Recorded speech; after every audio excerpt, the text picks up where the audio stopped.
Today I'm going to be interpreting the tarot card Five of Cups. The number 5 speaks of challenges. This is a water element card.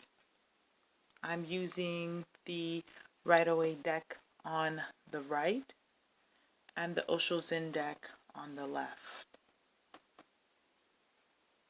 So this is a water element card. It correlates to the energy of Mars in Scorpio in astrology. When the energy of this card finds you in a reading, you can expect some regrets or disappointments. There is a recognizing of an illusion. There could have been some fallouts in love, family, or friendships. There may be a need to distance yourself, and there may be messages also of returning home.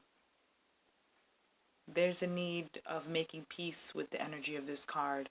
And even though you're sad about what is going on, there are still 2 cups that are left behind you that you're not looking at. In the same with the Osho Zen, clinging to the past, you're not realizing the cup that is behind you. When the energy of this card is reversed in a reading, you can expect returning of hope after a lot of loss. There can be some new alliances or relationships that are forming.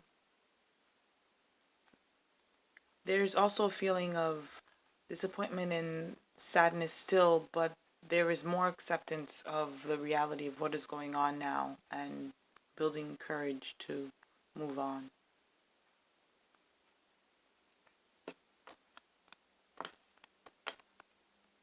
So when the energy of this card finds you in a reading, ask yourself, is there anything that you're holding on to or grieving? Thank you.